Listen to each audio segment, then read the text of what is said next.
here today. I'm honored to be with Jorj Morgan, and you have your cookbook, and I want to hold your cookbook out, but my husband took it, and I don't know where he put it. So do you can cook anything, and you have a whole series of these books, right?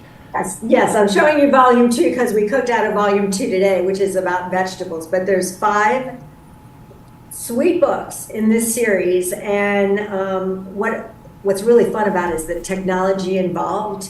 It's something different. It's not out there. I think I'm the first guy doing it, but I'm happy to have multiple people do it in the future. But what I've done in the book is put all sorts of QR codes within the pages. So for example, today I've made you stuffed peppers. Wow, yeah, love it. I'm going to show you how I made them, and I'm going to show you different ways, and here's the recipe for it. But the cool thing about this book is right down here is a QR code.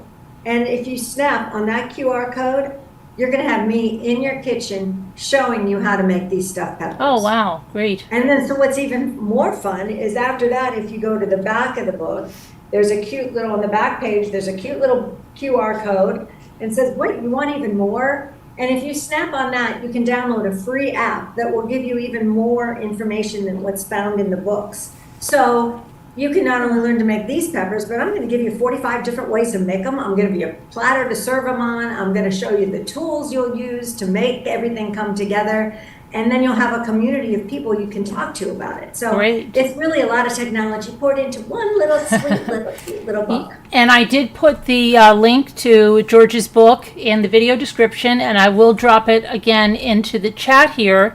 And we have people in the live chat now. We have people that watch us after, because we go all over the world. We have people in Australia and the UK. So tell us. I'm going to Australia in 2 weeks. Are you? Wow, good for you. So excited. I would be too. Tell us a little bit about yourself, Jorj. Introduce us to yourself. I started cooking, back in the day, but I published my first cookbook about over 20 years ago. And the reason behind the book was, I think it was called At Home in the Kitchen. So it was really everything you needed to learn if you were a novice cook. And I wrote it because my oldest child was going off to college, and they were doing their first apartments and doing their first, and getting married and doing their first kitchens. And so I thought, I'll start collecting all of these recipes and put it in a book. But what that developed into was something that had an additional website that went with it, because people like the books, but they want the support. They want the mom in the kitchen. And as we all know, busy working moms are not always in the kitchen to teach them. Right, yeah. So we were trying to find ways that would make it accessible. And that has been my theme throughout my career. I published, this is my 12th book. And my theme was always to try to get the technology of the time included with the book, because cookbooks are a treasure. I have a collection. I'm sure you have a collection. Everybody has a collection. And what I really want to have my books be available so that you can use them in the technology of today. Most people, especially busy people, are going to get on their phone and say, oh gosh, I got to cook something for dinner. Google, I got meatloaf, or I have a lettuce salad. Give me an idea. This is going to help you put everything together so that not only will you have the technology at your fingertips, but you'll have everything you need to get a meal on the table quickly, with nourishment and with enjoyment and less stress. Right, absolutely. So that's pretty much what I've been doing. So where do you make cooking videos too, and what platform do you use? Do you use YouTube for that, or mostly? Yes, we have a YouTube channel, we have all the social media, and I have a website that's been up and running for 22 years. So you can go visit me at Jorj. My name is spelled weird. It's JORJ.com, and you can go to that website, and I have 20 years worth of recipes and cooking videos and instruction and product information, and you can sign up for a newsletter, and I'll send you weekly recipes, and you can get all of the information you need about me, and it's all there at your fingertips. And yes, and then that'll all be in the video description, guys. So yeah, and I just put the link to Jorj's cookbook, her series up there in the chat, and it'll all be in the description later on. So yeah, we're excited. So what do you got? Stuffed peppers today, huh? I got stuffed peppers. So there's a recipe in the book for stuffed peppers, and you're thinking, well, why would I do that? Why do I need that? Well, of course, it's a great meal, and you can do it in this I love recipe. stuffed peppers, It has yeah. corn and black beans and tortilla chips and all kinds of fun stuff. But I got to thinking, you're a busy person, right? And you're coming home and you don't have all the stuff for this particular recipe. How many ways can you make a stuffed pepper? And the answer is 7 billion. Okay, so what I'm trying to teach people to do is use what you have on hand to make something that you want to eat and your family's going to want to eat, or maybe you want to make 3 or 4 of them. So I decided to make leftover stuffed peppers. So I took all the leftovers that I had in my fridge and made 4 different kinds of, Oh, of wow. stuffed peppers. So the first one I made is pretty much like the one in the book, and I'll lift it up here. I hope you can see it. Yeah, let me see if I'm going to spotlight you. Hang on a minute. I want to make There you you even go. bigger. So good. So let me So what this one is, I took some leftover ground meat, There we go. some rice. I mixed that together. I seasoned it with a little taco seasoning and put some cheddar cheese on there. And so we have like a taco seasoned stuffed pepper, which I think the kids would like. And then Right. over here, I have some, I have some crispy chicken tenders with little buffalo sauce. Okay. So I mixed those with a little bit of leftover noodles that I had, little butter noodles. So I mixed those together and put a little blue cheese, a little green onion on top, and a little extra hot sauce. So I have a chicken tender stuffed pepper with a little buffalo sauce on it. Oh, I put a little blue cheese on there too, because I mean, after all, you gotta have Right. a hot tender, you've gotta have a little blue cheese. And then for our veggie lovers, I had about 3 mushrooms left and a little bit of kale. So I sauteed the mushrooms with a little red onion and then sauteed the kale inside and just put that in the stuffed pepper. You can put all the vegetables in the stuffed And pepper. a stuffed pepper. And if you don't like the peppers, you're not a pepper person, don't turn off, because we can put this in a zucchini boat or an eggplant too. So you can do all kinds of things with this. And then finally I thought, so my husband, we went out to dinner. I usually don't, but we did. And his favorite thing to eat is like a little penne pasta with like a little pea and prosciutto. So he had leftover. He brings it home. He never eats it. So Right. I thought I'd take that. I put it in the stuffed pepper. I topped it with a little ricotta cheese and a little Parmesan cheese and baked that. And I'll tell you what, that one smelled the best. It's so good. And then I thought, well, okay, I've overstuffed the peppers. I've got a lot of peppers. What else can you do? And it's vegetables all day, every day in volume 2. It's all about the vegetables. We go from A to Z. You got a thing, vegetable thing, we're gonna give you a bunch of recipes for it. Right. So what I made was what I call a farmer's market minestrone soup. Sounds If you go to great. the farmer's market in the summer, of course, the bounty is ridiculous. I mean, it's just so much stuff. And then you go in the fall and you have a whole different variety of vegetables with the squash and all the pumpkins and all the stuff. But the idea is to use what you have in your fridge to make a soup. So what I've got here is a combination. I started with onions. I did onions, carrots. I had a zucchini left. I had a jalapeno pepper. Right. What else did I have? A tortellini left over. I had, some tomatoes. I just did a can of tomatoes. Some kale, some leftover kale I had. And then what you do is you just take a bit of the rind of a Parmesan cheese. I don't know if you can see it right there. Right. And stick it in the soup and let that cheesy melt all through the soup. And so I got soup. So that's all the things you can do with vegetables with just the stuff you have in your fridge. Terrific. Oh, JD is here. She says she has one of your books and it's great. Oh, good. Thank you. Yeah, I hope thanks you for coming. enjoy. Yeah, JD. No, that's great I mean, we have a garden. I used to have really big gardens, and that used to do something similar. Like whatever vegetables I had on hand, I'd put them like with steak and saute it into just whatever you have, right? You just use it. That's great. Or put it on top of pasta and just make some kind of a saute with all the vegetables. But the minestrone soup going into fall and winter sounds great. Yeah, it's a little chilly where I am today, so I thought, we might be getting into soup season. Yeah, it's chilly here. It got down to like 33 degrees last night. So yeah, I know it's crazy. Too early for that. But if anybody has questions, you can ask any questions. So, but you have your whole series of books. Like the one I think I have is the burgers and meats and things Yes, like let me that. show you. Yeah. Volume one, we started with an egg because I think everybody should. The chicken and the egg. Where are we going to start? We're going to start with the egg. Right. So volume one is all about breakfast foods. It has eggs and what you can do with it, and waffles, and how to make your own pancake mix. I mean, you don't have to go spend $6 on a box of pancake mix if you have flour in your pantry. Right. You can make your own, and that way you can even flavor your pancakes with all the different cinnamons or even Chinese five spice. You can do all kinds of things with what you have on hand. And then from there, we go into noodles and cheese and mac and cheese and pimento cheese and all the different things you can do with noodles, including making noodles at home, make your own noodle dough, color it with beets or tomatoes or carrots. I did this with my grandchildren, where we made we called it a rainbow of pasta, made all the different colors. Oh, and then cool.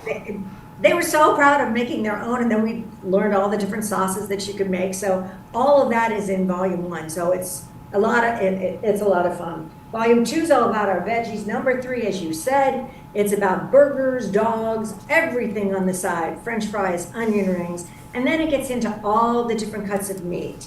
It's beef, it's pork, it's lamb. I'll cover pork belly. And the beauty of the book is, yes, we start with some basic thing, but then we're going to build on that thing. So it's just not all about making the simplest thing. We're going to teach you how to go from thing one to really something really fun, like pork belly over sauteed collard greens. I mean, if you can do thing one, you can get to thing 70. You know? Right. So it's and the instructions are going to let you have the confidence you need in the kitchen to get it all done.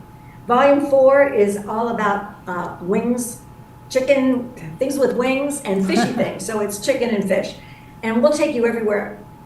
People always say to me, what can I do? I'm so bored with my chicken. But you know what? You can cook chicken 7 billion different ways. And I'm going to give you about 500 million of those ways in the book.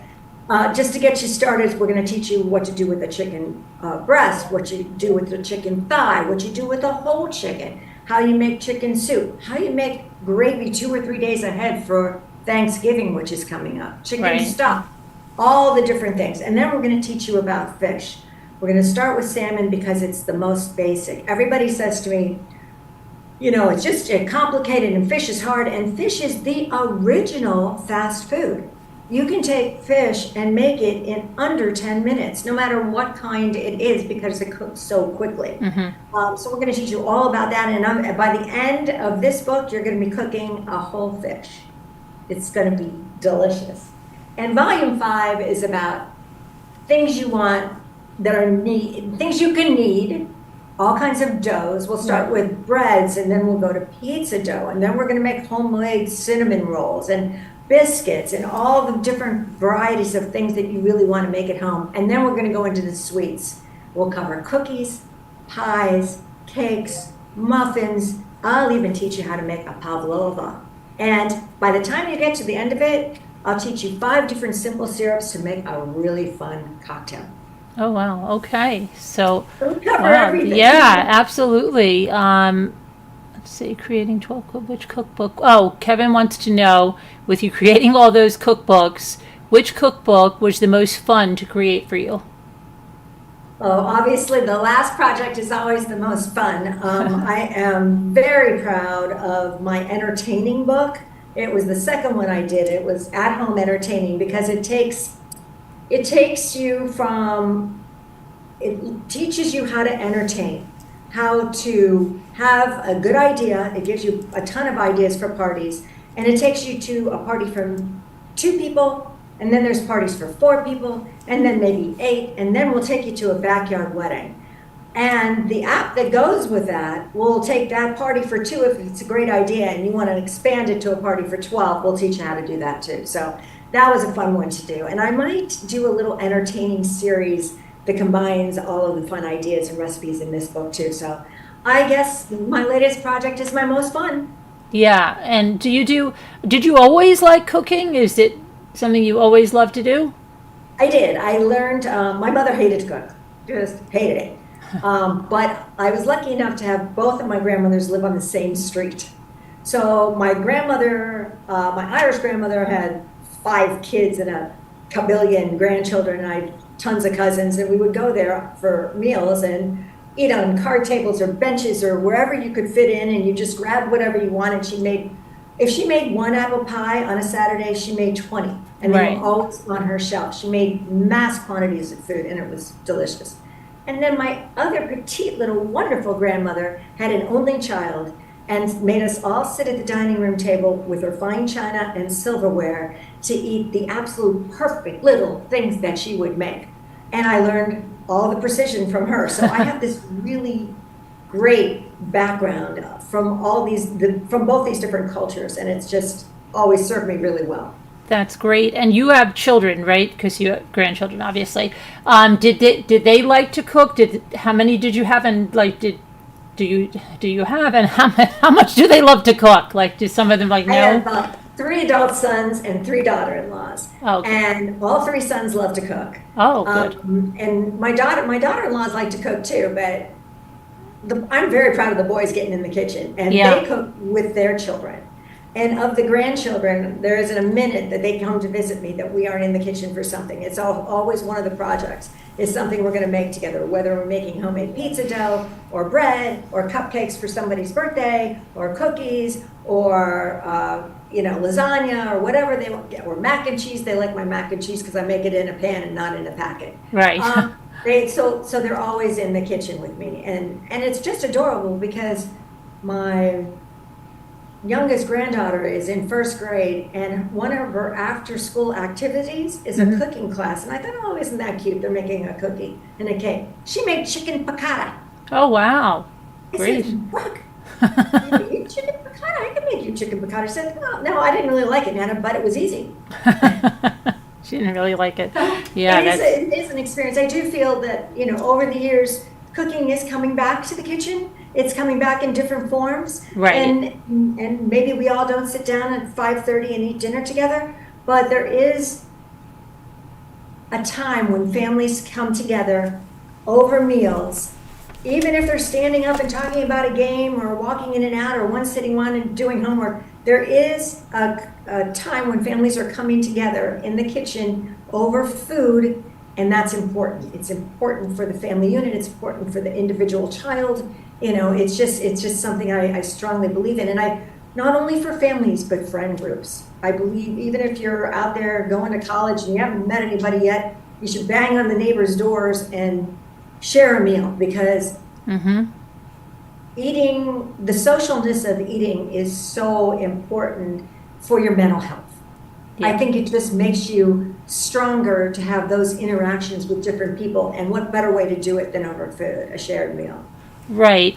And so let me ask you about ways to cook. Okay. Do you ever use an Instant Pot?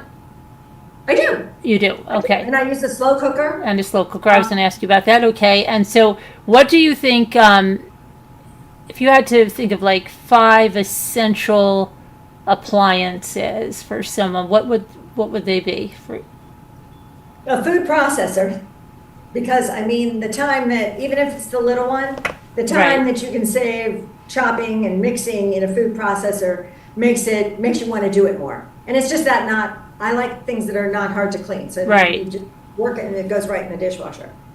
I do believe everybody should have a mixer, a stand mixer. Yeah, me too. The handheld one is only going to get you so far. Right. The handheld one can mix it. You can mix it with your hand. Yeah. So a stand mixer will give you the attachment that'll let you do a dough hook.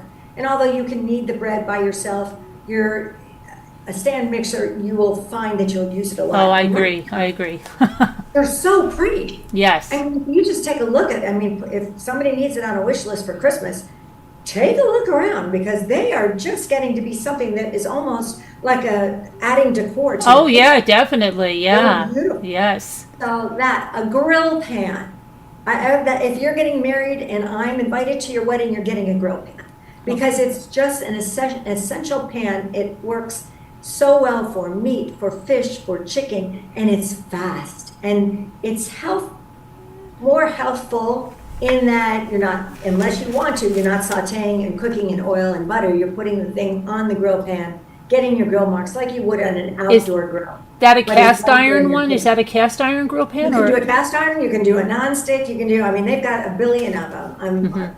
And they go everywhere from, you know, $20, $30, $40 to $150. So Right. it depends on what your plans are for your kitchen. I totally believe in buying something good and that's going to be there in your kitchen for a long time rather than something that is a little flimsier. So on my website and on the app for these books, I recommend specific products that I use. Right. I believe in all-clad pans. I believe in cast iron skillets. And that would be another one of the ones I would include, a cast iron skillet. Yeah. For sure. You can bake in it, you can saute in it, you can do everything. I mean, it's heavy, it takes up a lot of room. Yeah. You have to treat it right, you know, don't let it, you know, be damp and drying overnight because then you're gonna get rusty. Right.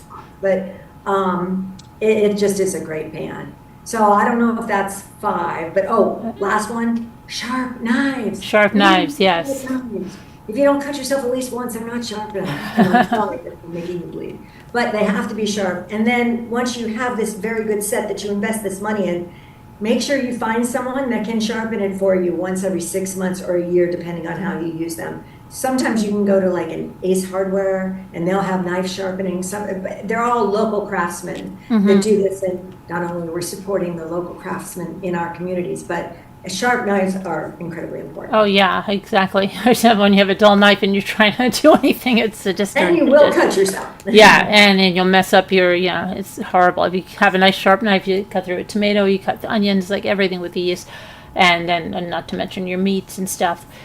But okay, so let's say, do you always get stuck doing the cooking for all the holidays? Does everybody just say, "Oh, you can cook," or do you get a break on the holidays? Wow, this is very interesting. As I said, I have 3 adult sons and 3 daughter-in-laws, and 3 daughter-in-laws are raising children. Right. And they are doing the holidays pretty much based on how it fits into their schedule with their blended families and their children. So although I love doing them, and I would say a lot of the times I do, my daughter-in-laws are not only fully capable, but totally enjoy doing it. Oh, good.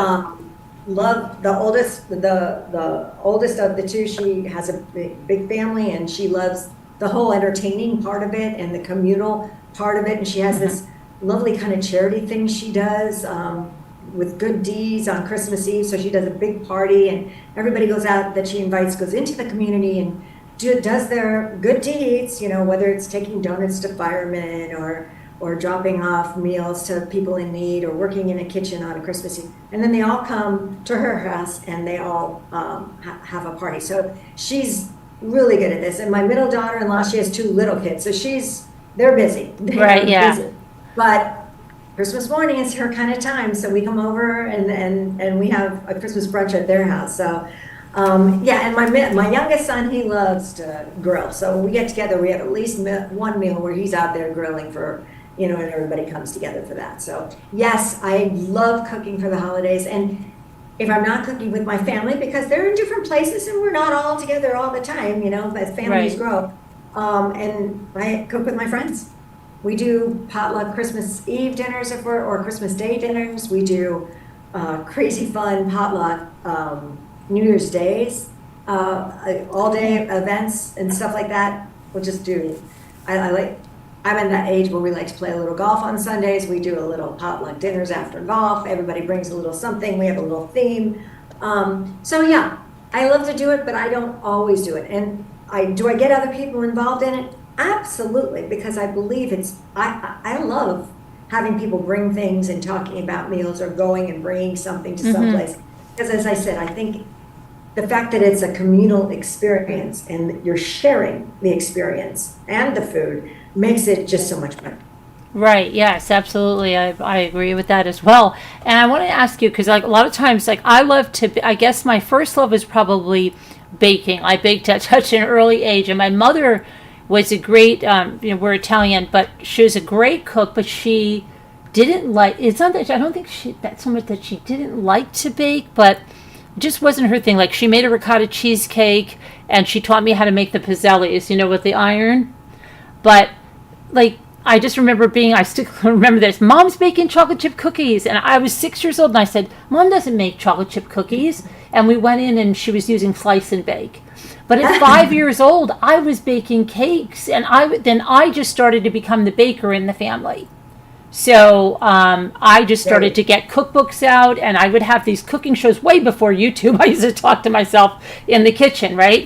Okay, and now we're doing this, and I'd have a little cooking show. Who knows now? You could have that, anytime. Everybody can have a cooking show with YouTube, right? Sure. But so I guess my first love is baking, but I do love to cook because I cook like the recipes. I grew up with my parents. They both love to cook, both my parents.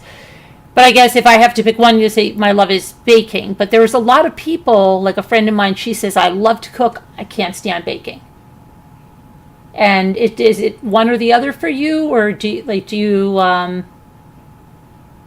I actually talk about that in volume 5. I think for a long time, for a lot of people, they're one way or the other. I can cook, I can't bake. Or I can bake, I love to bake, I can't cook. And I think it's just because the experience is one that they're either not used to or a little intimidated by. I've cooked first, and I'm okay with the baking. But the last couple years, it's been all about sourdough and getting into the kitchen and making your own bread and doing all that stuff. And I thought, well, I'll dive in. I'll try it. And I find that I love it. And I find that it is not too dissimilar. People think that baking is exact. I gotta get that exact weight of the flour. I have to level that cup. If I put one an extra spoonful on my bread's gonna fall. And what I found out is that's not necessarily the case. There are ways to fix things. Just like you would fix a broken sauce or fix a too salty spaghetti sauce, you can fix a dough that is not risen the way you want it to do, or a cake that doesn't look the way you want it to. And there are all kinds of tricks like that. I mean, if your cake is not as high as you want it to make a layer cake, there's a way to make it into a parfait. Right, right. Just work with it. And there's lots of things you can do in that. And once you get used to the my mantra is, if somebody asks me, hey, what are you making? I say, well, you'll kind of see, because I'm not going to name it till I break it. Because that little, chuck roast could end up chili. Right, right. Depending on how things go in the kitchen. And so many factors affect how cooking and baking go. I mean, baking is so much different for me when I'm in the mountains than when I'm at sea level. Right. Is there a formula? Yeah, but you just kind of gotta go by feel. You kind of gotta look at it. Maybe it needs an extra 10 minutes. Maybe it's cooking too quickly on the top. Just reduce the heat a little bit. But we give you all those tips in the books. And so you'll have that security of knowing that. And that's one other little aspect I did with this series that is different than anybody else. You'll see there are a lot of gorgeous graphics and pictures in here. Let me see if I can get some pretty ones. I mean, look at those. Look at the pieces of pie there. I mean, yeah, delicious. Good, right? Wow, nice high Even the pie. rolls on the front, that's beautiful. Right. This is not a photograph. This is not a picture of the dish. These are graphics and images that were created by a software program that we developed. And that software program used artificial intelligence in a good way. And we fed the recipes into the program, and the computer would spit out 30, 40 images of the dish. And we would use those images for specific reason.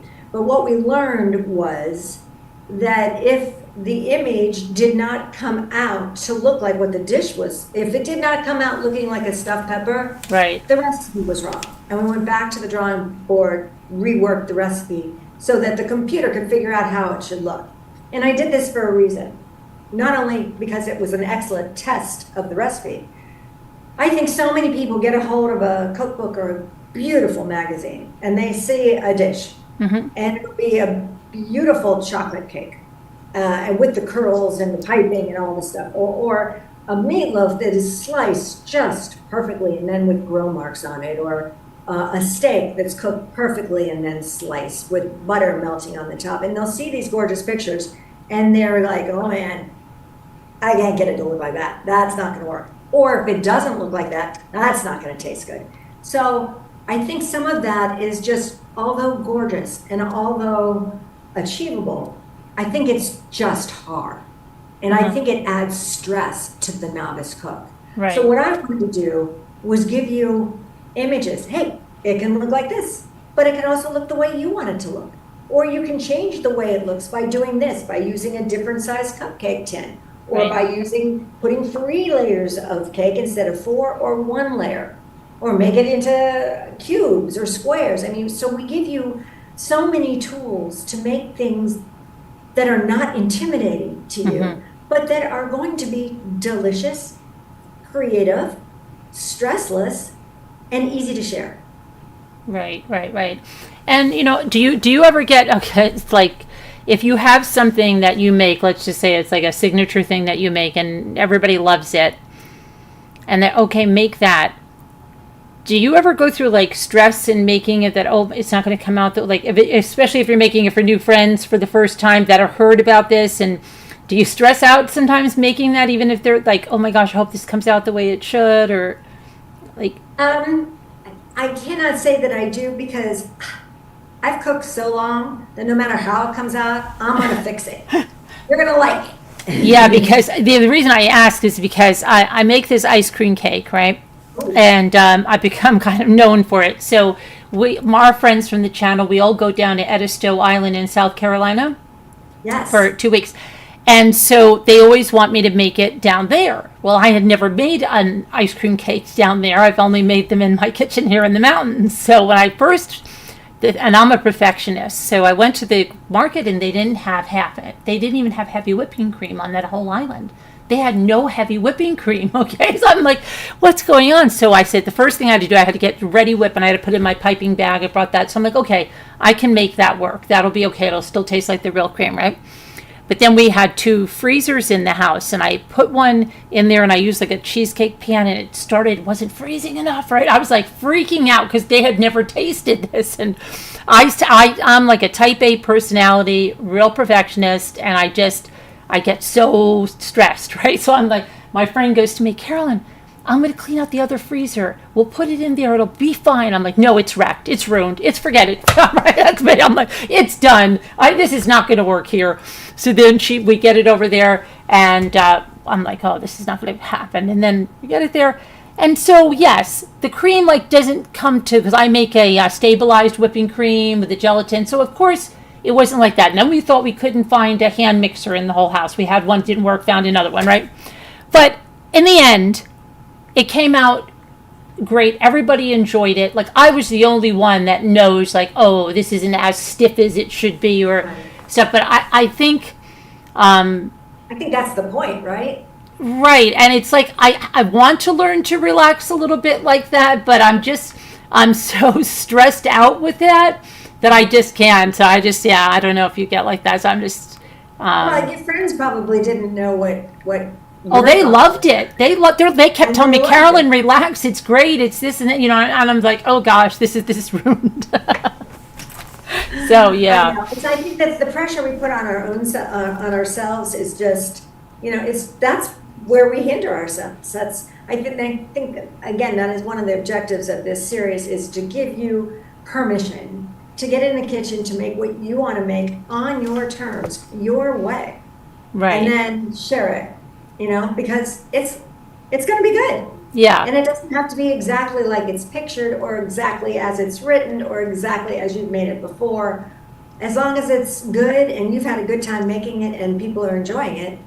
Right. Yeah. I think it's just the whole thing, like with these expectations we put on ourselves sometimes. Yeah, we just got to relax them a little bit and just, I think we'll be happier, right? But, so let's see if the chat has any questions. We put so much pressure on ourselves. Oh, I know. Yes, absolutely. It's got to be perfect, If I don't feed them, oh my gosh, then they're not going to go to sleep, and then they'll wake up and they'll be hungry, and then it's full. Right. Or, have you ever had like maybe something your mother made? And my mother didn't use like a lot of recipes. A lot of Italian people just cook. You have to watch them, right? It's just all by eye, right? So, like, I've had recipes that I've created, like that my mother, made, and then I'll go to make them and I'll be like, oh my gosh. And I know my friend Sandy, who's a really good cook, she couldn't remember something her mother put in there, and then she thought about it and thought about it, came back to her. Have you ever had anything like that? Like something in your family that was made and you're trying to remember it? And Oh, absolutely. I have a yeah. story about a chocolate cake. This is a chocolate cake that my mother-in-law made, and that her mother had made. And they passed down the recipe to me, for years I've made the cake. But this recipe was so friggin' hard. I mean, in the buttermilk and the thing and the mix and the this and that. And then you'd make this frosting, and this frosting was delicious. But the cake, it would always slide off. We used to call it what do they call it? The earthquake cake. Because Yeah. it would just slide down, and I'd pop it up and I'd put a toothpick and it would slide down. So finally, I found another recipe that she had a trick to the whole thing that she hadn't told me in the original recipe. And once I found the trick, which was adding a can of frosting to the recipe that she had and putting a can of Sprite in instead of something else, well, then it worked. I thought, Yeah. but that's just, especially with recipes like that, half of the fun of that cake was seeing if it was going to slide or not. And Right. that's what the kids all looked at, Yeah. So and she used black walnut flavoring. Well, McCormick made black walnut flavoring forever. And then all of a sudden, I think it was in 2019 or something, they just decided not to. Black And walnut. so the cake, it's a distinctive flavor. Yeah, I don't think I've ever heard of that. Wow, yeah. Put it in anything chocolate you make and you will notice it. It's Really? just delicious. Black walnut. Okay. So we would go through people's pantries. I would have my girlfriends go to their mothers and grandmothers and search their pantries because everybody had them. And I would just collect it. And then finally I went through my stock of McCormick black walnut flavoring. And by then, Google it. Oh, somebody else makes it. And so now I use a different one. And they'll still say to me, well, it's not as good as grandma's cake. So I'm black walnut flavoring. Okay, I learned something. So put it in like your chocolate frostings and stuff? Chocolate frosting, put a little bit in your chocolate brownies, put a little bit in your chocolate cake, in your chocolate cupcakes. It has Wow. a very distinctive flavor. I'm going to write that down. That's, yeah. And Sandra would like to know, she's a good cook too, very good cook too, and has a cooking channel here on YouTube, but she'd like to know what your favorite meal is. Black walnut flavoring. I just love eating so many things. I guess favorite. Oh, you're killing me. I always tell my kids I hate favorites. I tell everybody I don't do favorites. I like things I like, but I like them for so you don't have to do your favorite. The things you like the most. So I love all things chicken. I do love me a good chicken thigh sauteed in a rich red wine sauce. I think is just heaven. I love that. I like a perfectly cooked filet steak tenderloin. Perfectly cooked little piece. I love that. Lobster tails. I make a Diablo sauce so it's just a little, you Right. put the lobster tail in the Diablo sauce and serve it over pasta. That's delicious. I love another hand-me-down recipe, chopped chicken liver. Not everybody can eat it, but I love it. I could eat a bowl full, and I usually do. And then I make one sensational Caesar salad with the real anchovies in the egg yolk. So that's probably have that twice a week. We love that. Yeah, everybody loves the anchovies there. Yeah. Yeah, all the grandkids come and say, "Man, I don't eat the anchovies." I know, baby, you do not eat that. And I just grind them all up in there and mush them all down with a spoon or a pestle, and they never know, and they eat it. What makes yours taste so different, and it's so good? Don't tell them. If you're watching, don't look. Right. Let me see. What did you say? Yours is what? Yours is. Mine is minus. Yours is.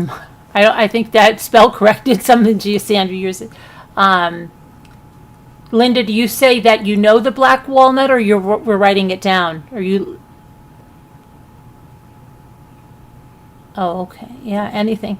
Yeah, so anything you can cook. Her cookbook link is in there. I'm going to follow up with her website link, and then you could check out her YouTube channel, and you're on Instagram as well, right? And you have the books make a great holiday gift if you're thinking about a gift for a novice cook.